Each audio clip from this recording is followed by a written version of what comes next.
दोस्तों, अगर आपने भी भारत और बांग्लादेश के बीच खेले गए दूसरे टी20 मुकाबले का लाइव एक्शन मिस कर दिया है तो फिर हाईलाइट देखने के लिए हो जाइए तैयार और लगे हाथ वीडियो को भी कर लीजिए लाइक और चैनल को भी कर लीजिए सब्सक्राइब, क्योंकि यहाँ पर मिलती है आपको क्रिकेट हाईलाइट। तो पहले टी20 मुकाबले में मिली हार का बदला लेने के लिए बांग्लादेश के कप्तान ने टॉस जीत करके पहले गेंदबाजी करने का फैसला लिया और यही इनकी सबसे बड़ी गलती साबित होने वाली थी, क्योंकि भारत के वही अनुभवी बल्लेबाज जिन्होंने पहले टी20 मुकाबले में बांग्लादेशी गेंदबाजों की चमड़ी उधेड़ दी थी, वो एक बार फिर से मैदान पर उतर चुके थे। यशस्वी जायसवाल और सुमन गिल दोनों के बीच में ताबड़तोड़ शुरुआत होती। पावर प्ले में ही बांग्लादेशी गेंदबाजों को कुचल डालते हैं और बोर्ड पर 89 रन ठोक डालते हैं। ऐसा लग रहा था कि बांग्लादेश के गेंदबाज सिर्फ गेंद डाले जा रहे थे और भगवान से कह रहे थे कि भगवान आप ही हो, अगर आउट कराना चाहो तो करा दो, ये बल्लेबाज ही है, अगर थक जाए मन की हो जाए तो आउट हो जाए, बस हमारे बस की नहीं है। लेकिन आखिरकार भगवान सुन लेते हैं बांग्लादेशी गेंदबाजों की और 7.3 ओवर पर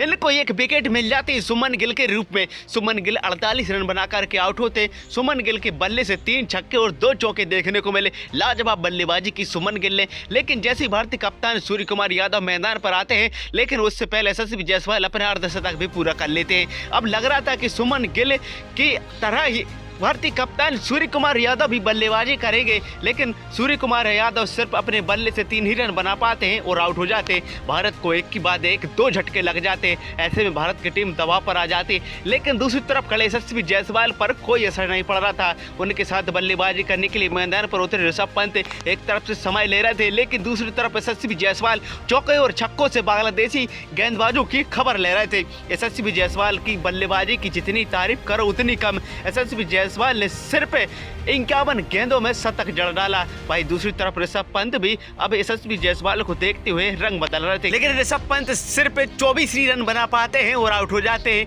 लेकिन दुख की बात यह है कि ऋषभ पंत ने 20 गेंदों का सामना कर लिया था, जिसके चलते भारतीय फैंस काफी निराश थे कि 20 गेंदों में इतने कम रन।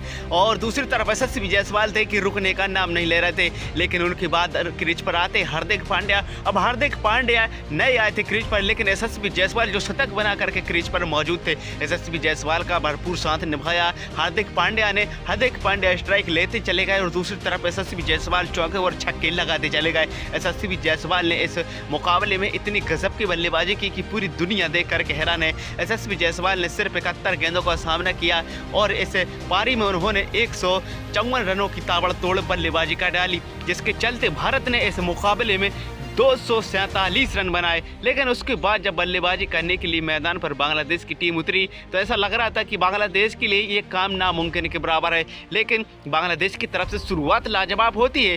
भारत ने जिस प्रकार की पावर प्ले में 89 रन बनाए थे, बांग्लादेश ने 93 रन जड़ डाले। भारत से 4 रन अधिक। ऐसा लग रहा था कि बांग्लादेश क्या इस स्कोर को चेस कर जाएगी, लेकिन उसके बाद वापसी होती है मैदान पर भारत के एक और खतरनाक गेंदबाज की, जिनको कहते हैं ना कि आंखों के सामने से धूल झकाना, वो है कुलदीप यादव। कुलदीप यादव ने इस मुकाबले में 6 विकेट चटकाए और बांग्लादेश की टीम को 154 पर